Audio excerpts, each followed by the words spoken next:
Alright, hey guys, Hi-Fri here. So just a quick thing before I get into the review and teardown of the Galileo. So I haven't been around the last few days, and the reason being is I kind of have this like mental haze kind of thing going on. Um, I Work was super busy. We had Super Bowl weekend, and everything was just crazy. It was balls to the wall. And anyway, after that, I had a doctor's appointment coming up, so I was running out of my meds, and I just wasn't feeling 100%. I just kind of been, I don't know, not depressed, but just antisocial and just like, I don't know, been exhausted. So anyway, took a little break to myself. I'm not a very social person. I like to keep to myself a lot. Um, I mean, I can be social. I can blend in just fine, but it's a struggle for me to talk to people and to deal with people on a regular basis. So it's very mentally taxing. So I try not to do it very often. I try to spend the majority of my time alone. So anyway, that's just who I am. That's, me as a person. But anyway, forgive the potato quality camera. I accidentally broke my camera. I pulled a cable out of it and the connector broke. So anyway, so we are stuck with potato cam for a little while until I can figure out something with the other camera.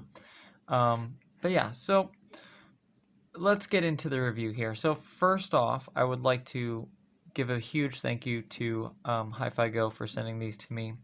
For anybody that's not familiar, Timmy is a good friend of mine. We've been talking for a couple years on and off.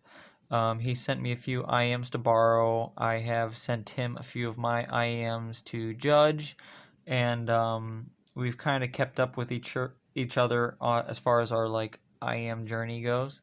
And so anyway, so that has brought us here today, and I just wanted to give you guys a quick impressions of the IM. I think I'm going to keep this video simple. This is actually the second time I've recorded this video. I recorded it last week, but I wasn't happy with the quality, so I kind of kept that video private. And so anyway, this is round two, just because I figure I can do it a little better this time. But yeah, so let's get into it. So we got the GIZAUDIOxLETSHUOER X Hi-Fi Go Galileo. Now this is tuned by Timmy. It's built by Letshuoer. The build quality is very high, very good build quality. The price is currently $109 on Hi-Fi Go's website. I'll link to their website in the description. And as far as the specifications go, so it is a dual driver. It's a 10 millimeter liquid silicone dynamic driver.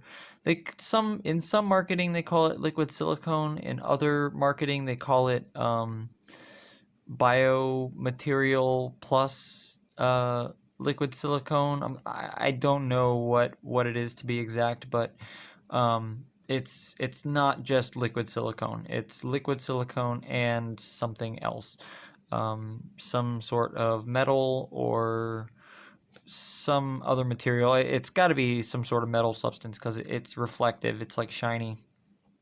But anyway, we'll get into that a little bit later. So as far as the configuration goes, it's got that, and then it's got a 2389 for the mids and the highs. So the dynamic driver takes care of the lows and the low mids, and kind of up to the mids, and then the 2389 takes care of basically everything else. And funnily enough, and we'll get into it when I open these up, but these actually do not have a typical crossover or frequency divider, and this is somewhat common for IEMs, and a lot of people ask me, well, how can you have an IEM without a frequency divider on one of the drivers and have it still sound coherent and and accurate and clean and have the timing be right? Well, if you have two drivers, a dynamic driver and a balanced armature aren't that far off as far as speed is concerned. They're actually pretty similar. If anything, I think maybe a balanced armature might be a little bit slower in some areas. It just depends. It depends on the size of the driver, but There's a lot of gray area where the drivers overlap as far as their speed goes, and their texture is similar. I'm not going to say it's identical because it's not. It's very much different, but it depends on what area of the spectrum you're in. Um, Around the mids, it's not as distinguishable, especially when you get into higher quality balanced armatures like Sonian. So anyway, long story short, you can have two drivers play the full frequency range in the bass, in the mids, or whatever, and not have much interference, not have many peaks or valleys. So from what I can tell, they are using the 2389, and that is what it's built for, in a full range configuration. So they're playing all the frequencies through it. They're not filtering any frequencies out, and that is what the driver was made for. So technically, when you're hearing the bass, you're hearing dynamic driver bass and balanced armature bass. Same thing with the lower mids, and same thing with the mids. It's kind of an amalgamation of the two. And then once you get up from, I want to say like 2K, one and a half, 2K, maybe 2.5K. That's when the dynamic driver falls off and the balanced armature starts to take over. Now, they are both being heavily dampened, so that is kind of a physical crossover. It will limit some of the frequency bands, or it'll limit the efficiency that the driver can play in some of those bands. Therefore, it'll limit the amount of volume. For anyone that's not aware, a driver does not play all frequencies throughout the range with the same amount of ease. There are certain areas where it's harder for a driver to reproduce certain frequencies, and it requires more energy. So basically, it creates more resistance.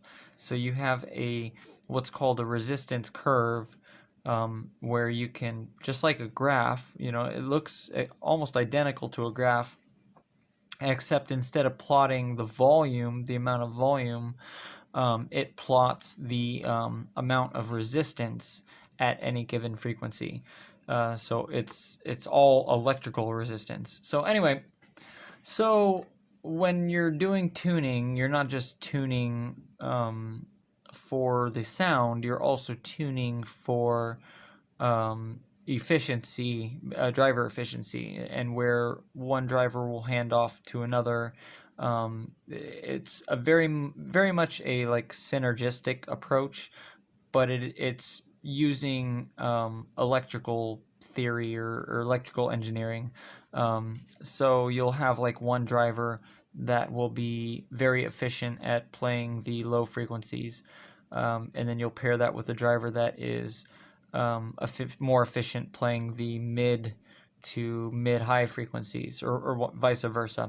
It doesn't really exactly fall in that. It's not like one driver will do like the lows super well, and then it'll encounter a lot of resistance when it comes to the highs, and vice versa. It's more like a general thing, and you'll see like differences on either the high or the low end.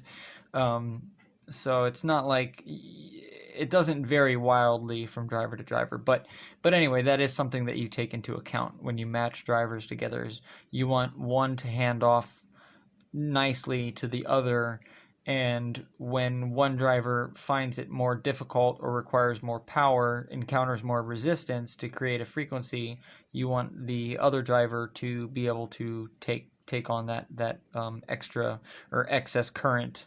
So it takes the excess current from the other driver that is providing more resistance at a specific frequency.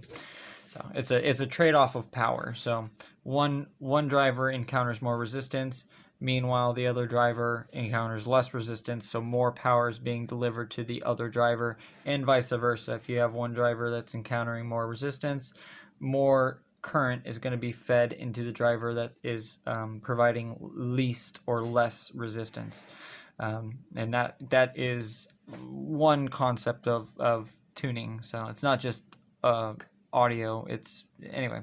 It's a whole like synergistic thing. I'm not very good at explaining it, but that is how it works. So anyway, so yeah, so 2 drivers, dual driver, very nicely tuned IEM. If there's one thing that I'll say about the Galileo, it is a very, very beautifully tuned IEM. So let's talk about some of the pros and let's talk about some of the cons. Some of the pros would be it is, as far as the tuning goes and most of the characteristics of the IEM, it is very much worth its price. It's first off, it's a nice package. You get nice accessories. It's very, very nice presentation as far as a physical object is concerned. But then once you dig deeper into the sound, you get a very nice presentation as far as the sound is concerned.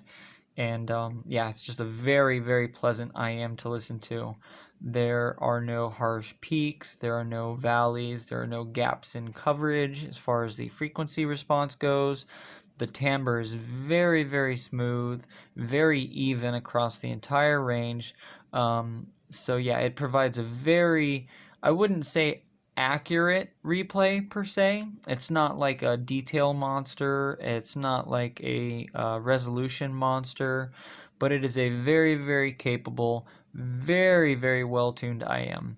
So if you are looking for tuning, and I know people like Kryn and some other people say tuning is like 80% of the IM, or 80% of the sound or the perception of the IM. I don't agree with that personally, but that is what some people say. And so what I will say to that is if you are the type of person that is looking for A+ tier, top tier tuning, then you may want to look into this IM.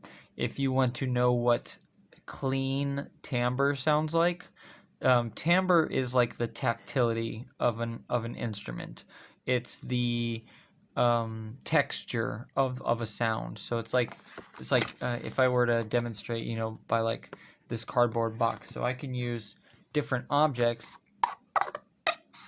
okay, and you can hear the various timbre of the knife scraping against the box. And some are like smooth, some are kind of rough sounding.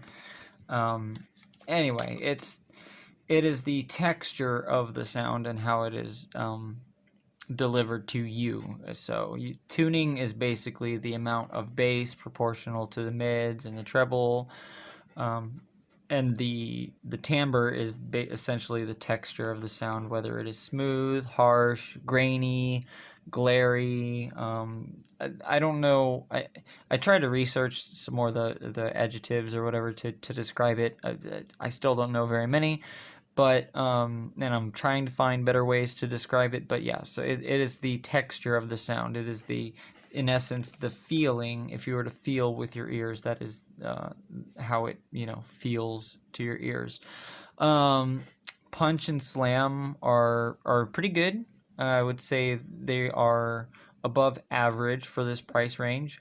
You will get not as much punch and slam in the low end. The low end is tight. It's well controlled. There is a little bit of pillowiness, or not really pillowiness, but a little bit of bounce back to the lows. So it's not the sharpest defined as far as like macro details go, but it is pretty well defined and it has character and has some texture to it. In the mids is where you're going to find more of that slam and that impact in the low mid area, and then in the mid range it's going to follow more of a silky smooth kind of texture to it. So if you're looking for very, very silky, soft, succulent, any other S words to describe it, mids, then this will be the IM for you. So I would say those would be the advantages. So the advantages would be the overall tuning and the overall texture are top tier. And then as far as some of the disadvantages, first, before I say the disadvantages, I would say as far as some of the just so-so, just, average, or on par with other IMs would be imaging. So they present a decent image. It's realistic, okay? This is what I'll say. Some people are going to very highly praise it. Some people are not going to praise it. And this is what I'll say, is that it is not the most 3D, it is not the most wide, it is not the most open, it is not the most separated. It is very stage-like, okay? It's very, how do you explain it? It's very box-like. I'm not sure exactly how to explain it to you guys, but it's not exaggerated, okay? It's very natural in its presentation. So as far as your image goes, it's just like this, in this camera, you see a, 16:9 representation of what is in this little window.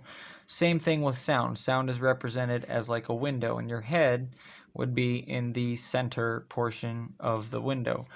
And then as far as the characteristics of this IM are concerned, I would say you get kind of this crowning shape, or this like curve. So if your head is right here, details sort of wrap around in like this U shape kind of thing, or I guess the letter N. But yeah, so it kind of wraps around your head a little bit. You don't really get much behind your head. And the stage is not going to be inside your head.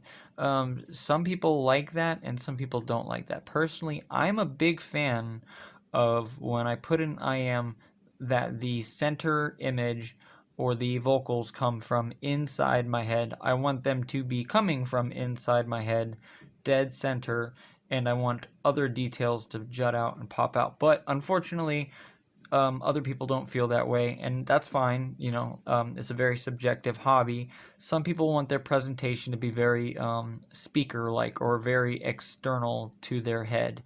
So they want it to basically be forward-firing towards them, like they would be in a room listening to a pair of speakers, but just wearing earphones.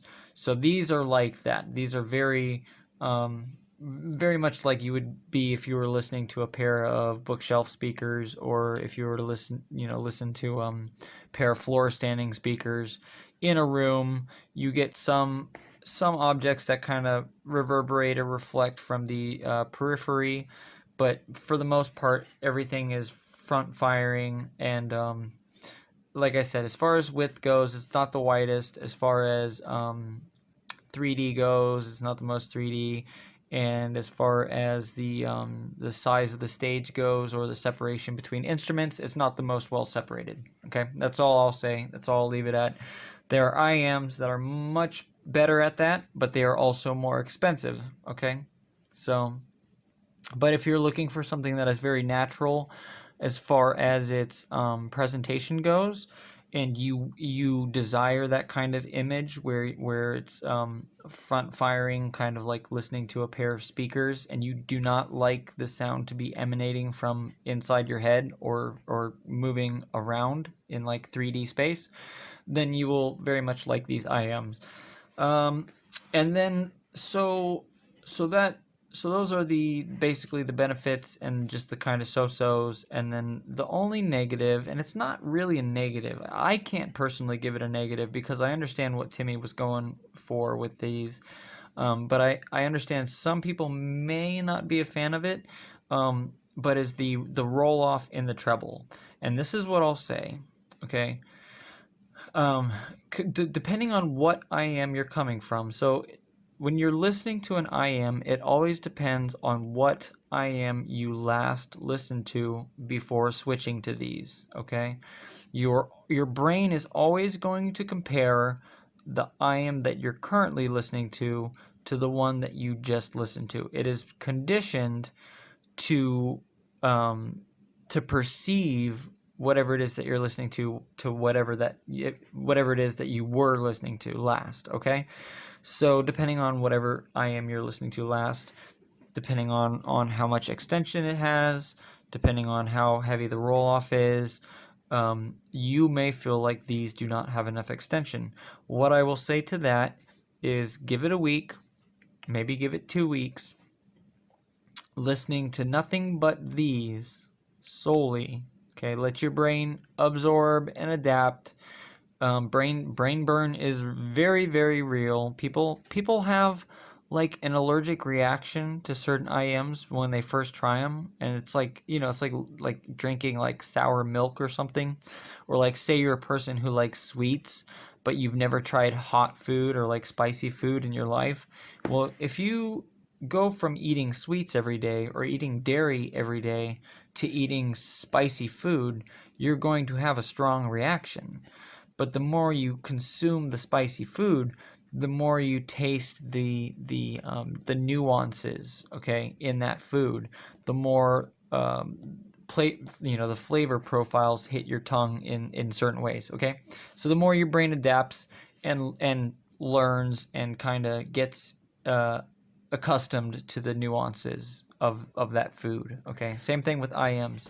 So anyway, it's long story short. What I'm trying to say with these is that they may come across to some people as having too much roll off, but it's very, very natural. It's a very natural sounding treble. It is nothing is accentuated. Nothing is overemphasized. Nothing is too aggressive or in your face, okay? Yes, would it be nice to have a little bit more extension or have it carry out a little further more?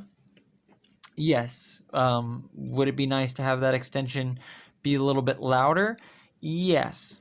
That is my personal feeling. But I'll put it this way.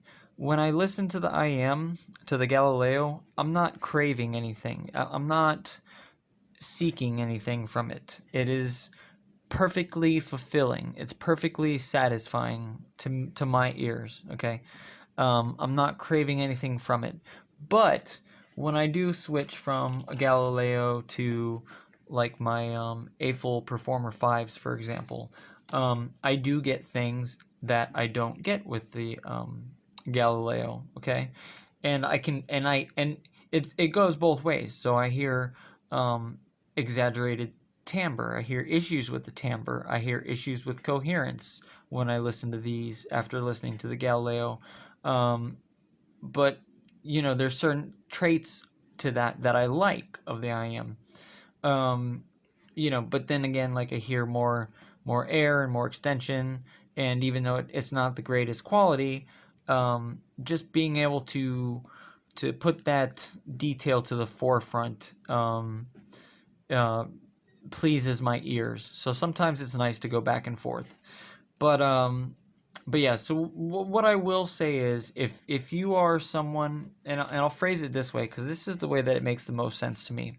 If you are someone with hearing damage, okay, if you are someone who is over the age of 55, okay, or 65, or if you just don't have very good hearing, okay, then I would probably I would still consider buying these and trying them, but I will say that would be the type of person that would be more likely to have a reaction to the roll off and in a negative way, okay? And that is naturally due to the degradation in your hearing and the amount of treble that you can hear, okay? Naturally, if you hear an IM that has, more of a roll off or not exaggerated highs, it's going to come off sounding muffled, maybe dark or veiled, as far as the treble goes. Not the mids. We're not talking about the mids. We're talking about the treble exclusively. But yeah, so it may have kind of a dark characteristic to it. It may sound kind of muffled to people with hearing damage or people over the age of 65. And like I said, people that just don't have good hearing in general, that kind of thing. There might be a chance that it might come off that way. So just keep that in mind. It's still worth a try. Very much worth a try. And I'll say this. So if you're the type of person who has never purchased a $100 IEM before, and you're looking into getting a $100 IEM, there are two current IEMs in the running for my top favorites. Okay, these are like my all-time best IEMs in the $100 price bracket. Okay, the Galileo would be one of them, and the other one would be the Olina SE, okay, or second edition. So if you are the type of person who is looking into purchasing your first $100 some odd dollar IM, I would look into one of those two. So either these or the Olina SE. They are both very different in what they do.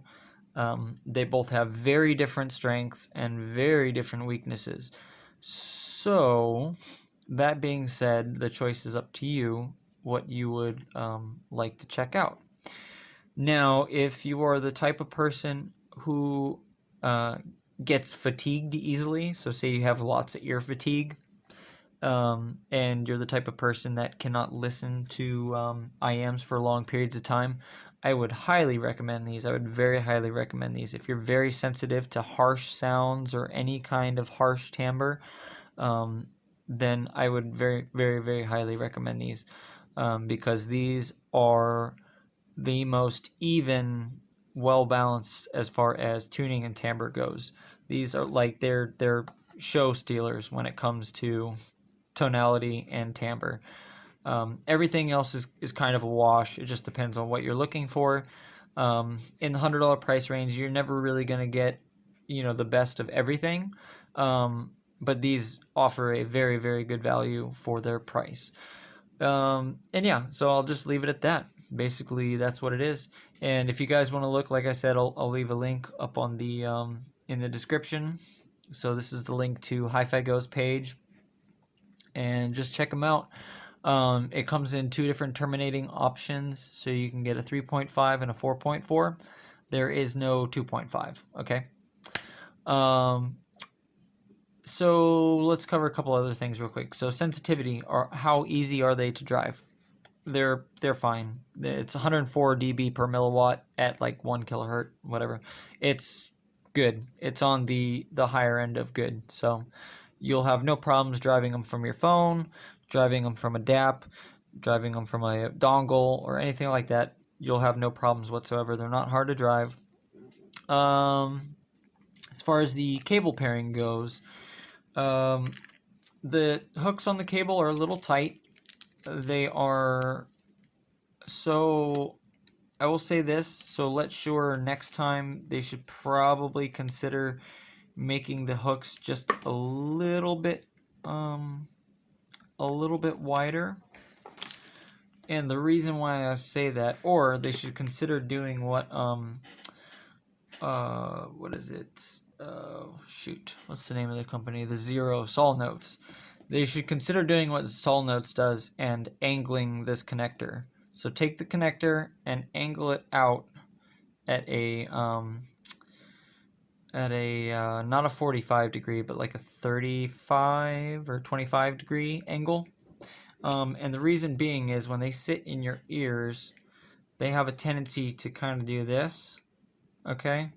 And if you angle the connector, it'll bring it closer in.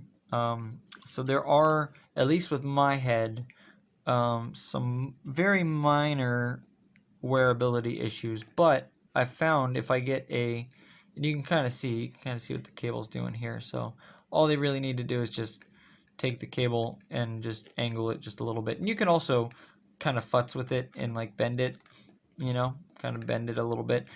And if it's real bad for you, you can just take a blow dryer and you can reshape it. But I found that if I get a good seal, like a really good seal, because I can get this like pretty close up to my ears, especially if I'm using the TRN T-tips. So if I'm using these, I can get a very close seal. So basically, I just put them on super tall, like where the nozzle's just about to stick out, and I mean they go pretty deep in my ear, and just from being that deep in my ear, it kind of holds them. But I will say, as far as the fit goes, with the cable, the fit of the IEM's fine. So the shape of the IEM is fine. There's not a problem with the actual shape of the IM, but yeah, it's more or less just the angle of the cable that some people might have an issue with. But yeah, so other than that, cable's fine, cable's good, and wearability is not bad. The quality of the cable overall is good. It's good quality. It's a nice cable. They definitely included nice accessories. It's very well thought out package. For the asking price of $110, I think they did a very excellent job, especially appearance wise. I'd say they really knocked it out of the park as far as the appearance goes. These are some very stellar looking IMs. They're very nice. I mean, and I know this potato cam, you can't really see them that well, but they do look very sexy, and it's just nice having the writing on there. So yeah, super nice, good fit, good form factor, and yeah, we'll leave it at that. But so anyway, so that's what you get with the Galileo. I know I already showed off the unboxing, but since we talked about the sound, we will now move on to the Teardown, and I'm sure you guys will like this portion. So so I'll start off with this at least. Oh no, not what I wanted to do. So so this is the driver that belongs in the Galileo. Okay, it is, like I said, some sort of biomaterial slash liquid silicone driver, and we will take off this cap here, because this cap, it was retained by shoot, what do you call it? Oh, it's the stuff that you use for cars, RTV. Okay, so it's black RTV silicone, if you guys ever like take these apart and you need to put them back together again. So it's literally like the exact same thing. It's the exact same texture. It's just black silicone RTV. But yeah, so this is the driver, and you see it's got kind of and I don't want to break it, but it's got kind of a flat dome to it. So you see the dome shape is not quite a cone, or it's not quite a dome, I should say. It's more of like a button shape. And then you have that little ring that goes around it. So that is the size of the voice coil. So rather large voice coil inside there. And then the surround ring, which you can just barely make out, is a PU, or the polyurethane. So it is a PU composite or polyurethane surround ring. Now these dynamic drivers are special because, from what I understand, they do not. So most dynamic drivers, the wires from the voice coil will come up and around and will actually be glued or bonded onto the surround ring, which creates a uneven amount of what do you call it? It's basically elasticity, I guess, an uneven amount of elasticity from one side to the other. Also, the weight of the driver is uneven, so the driver is ever so slightly imbalanced. But with the design of this driver, at least from what I can tell so far, so the terminals are on the back of the basket here, that basically creates no need for the wires to be attached, because most of the time the wires will be routed around and then out a little port on the front here, and they'll run along a seam on the driver. But yeah, so the wires are not actually attached to the to the surround ring. So the driver is much more balanced. It's not imbalanced from that little bit of copper and glue that's hanging off to one edge. So that definitely aids in the performance of the driver. As far as the basket goes, there's nothing special. It's just a plastic basket. The magnet and the density of the magnet, I think they said it's a 50, N50, or maybe N52. I don't know. It's the same thing. It's a neodymium. And then as far as the tuning that they're using, the tuning principle, they're using a parallel resistor. And what I believe that does is I believe that works with what I was telling you earlier about how certain drivers have a certain efficiency at specific frequencies. So I think what this may do is load down the driver at other frequencies, and instead of the current going into the driver, it is actually dumped into the resistor and wasted off as heat. But I could be wrong. I'm not very knowledgeable in electrical theory or like electrical design. But yeah, that's what I can gather for the most part. I haven't actually really tuned speakers with parallel resistors. I think I tried it once, but I don't think I used the right value, and I don't think I did it right. Which I'll play with it again in due time. But yeah, so very nice speaker, very interesting. Not sure who makes it, but I do have a very similar one here, and this is why I brought it out, because I figured I would show you guys. But so this is the one that I bought, and I bought this off of AliExpress. And there's also a liquid silicone driver that's been going around that is it's been on AliExpress for quite a while, but it looks very similar to this one as well. And you'll notice this is a little different. It's got this metal housing that is stamped onto the front, and the basket kind of goes inside, but it's the same type of setup where it's got the terminals on the back, and instead of having wires running in along the surround ring, the wires just go down from the voice coil and onto the terminals themselves. So it creates a more balanced driver. Now, unfortunately, these were the last two drivers that the seller could give me, and one of them showed up broken or damaged in shipping. The magnet literally sheared off and stuck to one side of the voice coil, so the driver could not move at all. But yeah, this is a biofiber driver. So, but it does have a little bit, just a little bit in common with the Letshuoer driver. Mainly the plastic basket and the stamped metal, along with the very similar tuning paper on the back. So just thought it was interesting. And yeah, and the terminals are pretty similar too. So anyway, yeah, very unique driver. I haven't seen anything like this before. I haven't seen this type of material before. It doesn't look like, it looks more like aluminum than anything, but it's also just a tiny bit transparent, but it really looks like aluminum. So yeah, I'm not sure, but I will try to graph it by itself eventually. If you guys don't follow my Facebook, you can add me on Facebook. If I don't add you, just send me a message and say, hey, I watch your videos, add me. Eventually, because I'm at like 3,500 people right now, I think I'm gonna take it public, and then that way anybody can just follow.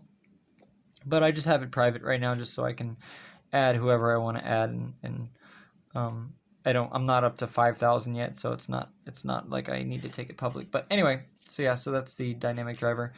And then so here's the IEM. Few notable things.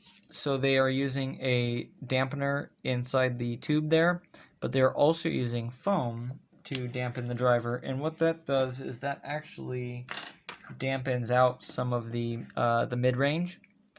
So this is going to dampen out a lot of the mid-range frequencies. The red dampener will take care of a lot of the highs, but the mid-range that's left over is taken out by the foam. And also what the foam does is it dampens the resonance inside this cavity here, because it's like a moon shape. So whatever resonances are inherent to that shape will sort of be dampened out by the foam. And it's a lot of foam too. Like, it's a pretty big piece of foam. But yeah, so anyway, so that is the shell, and you can just barely make out the red dampener in there. And then I was right about the dual dampeners being on the balanced armature. You can just make it out. There you go, right there. And I lost my dampener tool. I can't find it, so I couldn't fully remove the dampener. So one's like way up there, and the other one's down here. But yeah, it is 2 dampeners stacked, and that's all the dampening that they're using on the 2389. And then as far as the face of the driver, they're using just a little bit of tuning paper. This is just to give a certain amount of distance on the driver to the cavity. So if you have like a little bit of coherence issues or a little bit of tuning issues, some interaction between drivers, you can buy these little pieces of foam, and you just apply them to the driver, and they serve 2 purposes. So they can seal the driver to the cavity, so you can tune without using glue, but also they provide a little bit of space, so you can get the timing correct. So you can actually like get thicker ones, and you can get thinner ones too, but basically that gives you a certain amount of range to play with the spacing between the drivers. But yeah, that's one thing I was going to say. So yeah, so you're listening, so when you hear the bass and the mids, you're actually hearing, I believe, both drivers at the same time, but because of how they're positioned, they're in phase with one another. They're not out of phase, so you're not getting any kind of weird coherence issues between the two. So they gel very well. And then I was right in my last video. So I mentioned that I believed that they were CNCing these faceplates, but I wasn't quite sure exactly the method that they were using to manufacture them. Well, I was correct. So they are CNCing them. Okay, and you can see all the CNC marks here, and then they went and CNC'd the outside. So what I think they're doing is, I think they have a mold, okay, and they're pouring the resin in the individual molds like this, face down, and it's kind of got that that profile, that like curvature, that slight curvature, okay? Because typically you can see when there's like a lot of resin, you can see there's a decent amount like right in here, judging by like the waves and the reflections. So it looks like there's a decent amount right here. But anyway, but yeah, so what I think they did is, I think they poured the mold, and the mold has this profile, this like little curvature in it. And then once they poured it into the mold, then they took like a whole sheet of them that has like a bunch of them in there, and it just routed out the shape of the lid. And I could be wrong. They could have done it a different way, and it could be like a flat piece, and they just like did something else. But either way, they routed out the back, so the back is routed out. And once you remove the back, and I will say it's not easy, so you see what I was saying in my last video, how the faceplate is tucked inside the resin shell. So it is an actual physical coupling, and you can see they even left a little notch right here for the connector. Okay.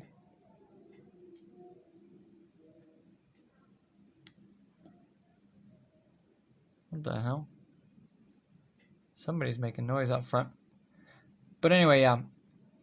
So the faceplate actually couples inside the shell.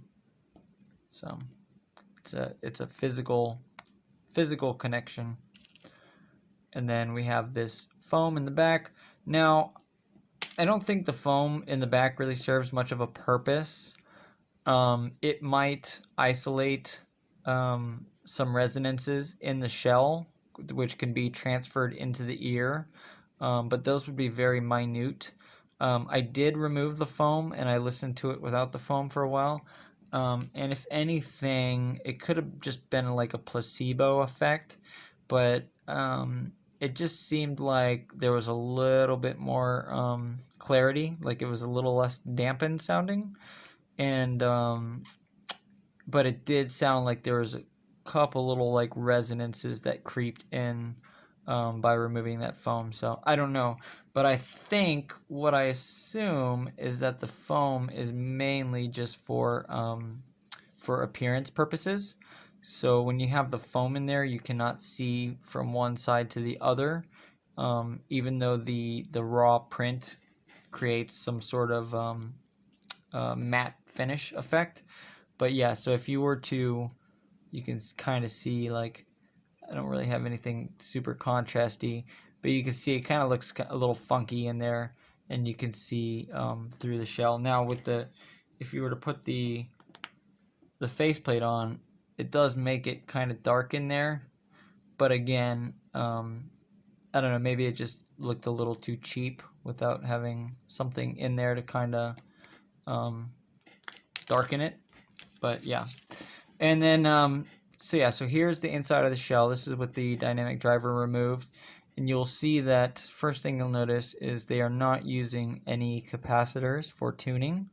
They're only using resistors, which is why I say the balanced armature is being used in full range. Meanwhile, the dynamic driver is not.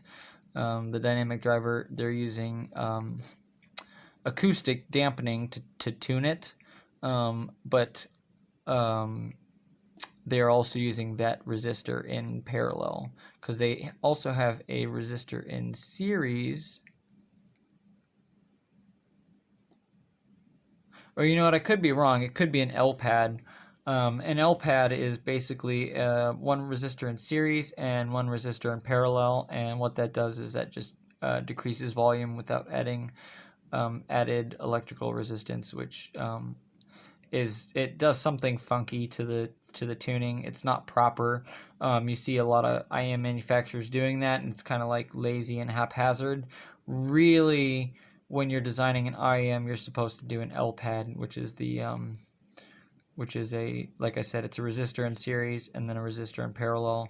And what that does is that decreases the volume without affecting the impedance curve of the driver. So the impedance curve remains the same, but the volume of the driver is decreased, instead of just putting one resistor in series, which is not the proper way to do it.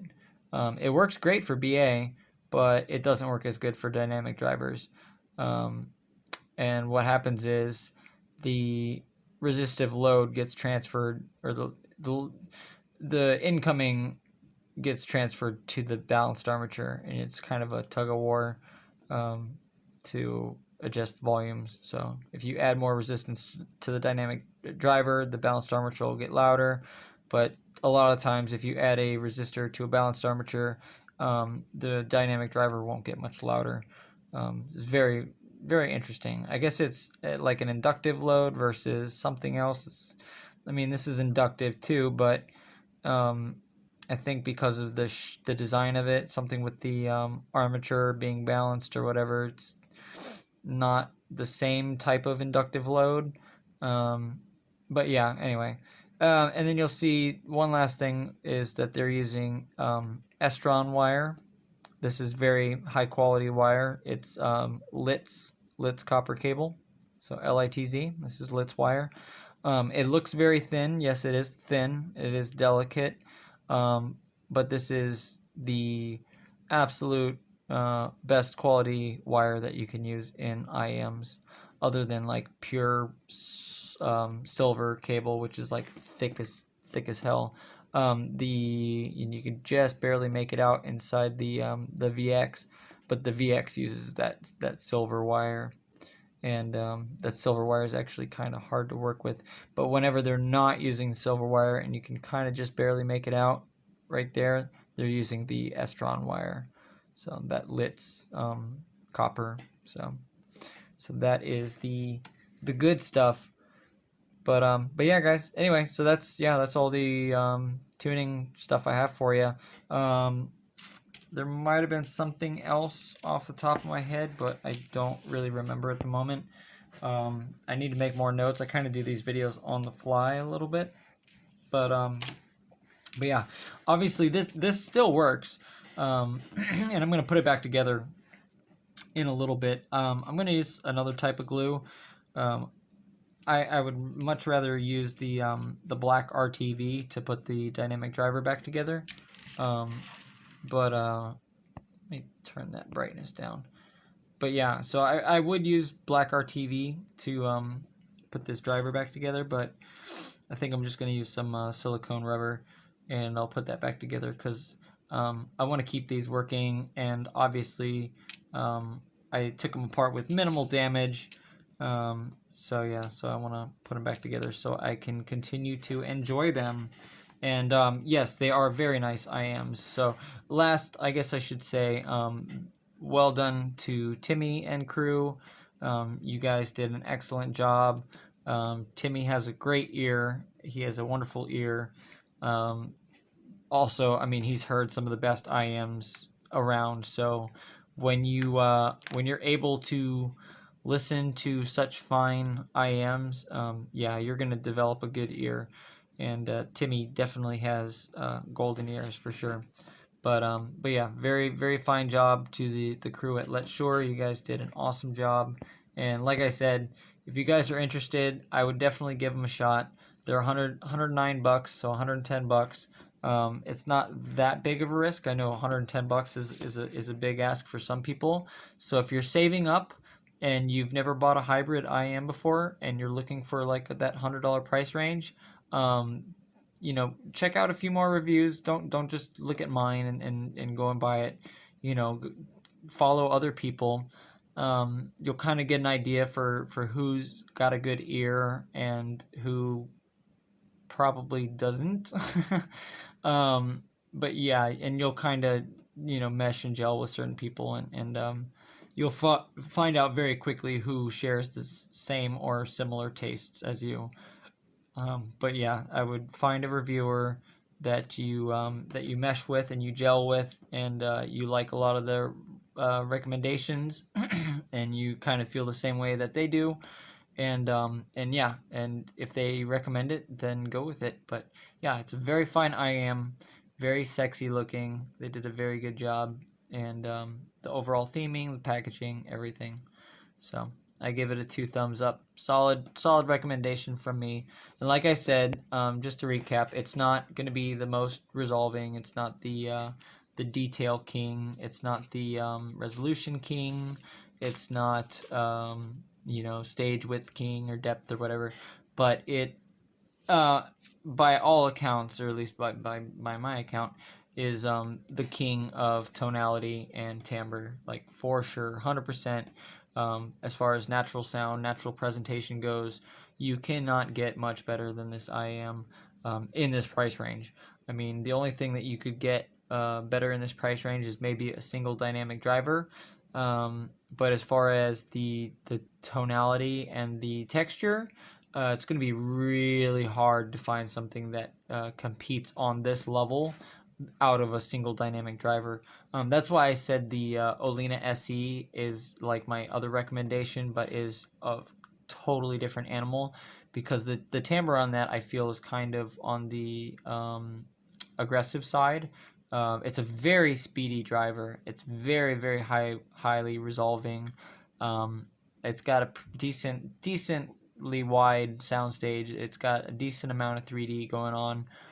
Very competent IM.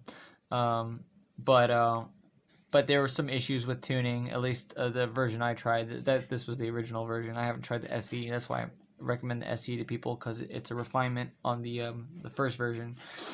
But anyway, yeah. So there were couple little issues with tuning, and with the driver overall, the texture, the speed, something with the driver, it just a little fatiguing. You can only listen to it for a certain amount of time before it would punish your eardrums. And this is one of the IMs that the Galileo is one of those IEMs that you could leave, you know, in your ear for days on end and never have an issue. Never encounter any kind of fatigue with these whatsoever. Just like the smoothest, softest, cleanest replay and presentation of pretty much any hybrid IEM, at least in the $100 range. So anyway, with that being said, guys, I hope you enjoyed the video. I love you all. Hope you're doing well. Sorry that I haven't been around lately. Like I said, had some mental issues and had some other stuff going on, but I am back in the business now, and I will be returning to more videos in this utterly craptastic potato quality camera. So I hope you do enjoy, but I am very sorry about the quality. And I don't know if I told anybody, I'm working on a flagship. It's a 10BA 4 EST. Oh shit. Oh, I hope I didn't fucking ruin anything. Anyway, it's a 10BA 4 EST, okay? And I'm in the process of, I haven't given up on it. I haven't made any posts about it lately, but I'm in the process of fitting all the drivers. Just kind of get an idea of how I want to fit them inside the shell. I have these shell molds that were very generously donated to me from a fellow friend. I won't say who it is just yet, but it's a company, and they sent me the models for these shells, and they said, hey, go ahead and use them, do whatever you want with them.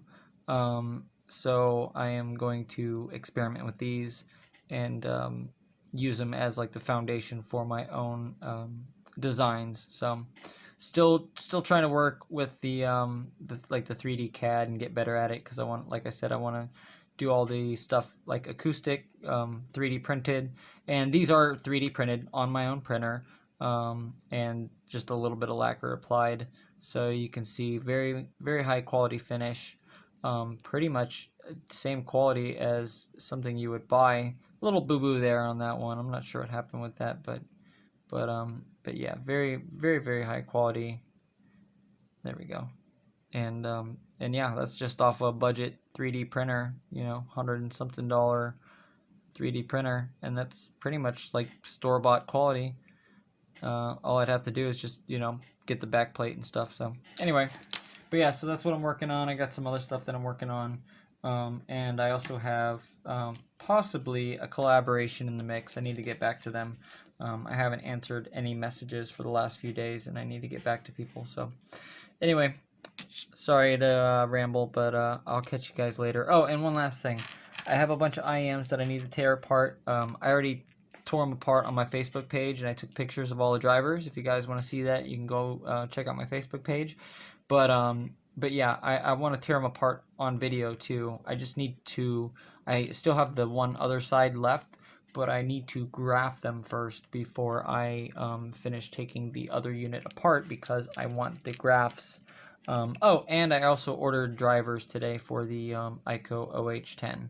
So I will have new drivers for these, and we'll do like a little repair video on the OH10. So anyway, guys, all right, now I'm done. See you later. Peace. Oop.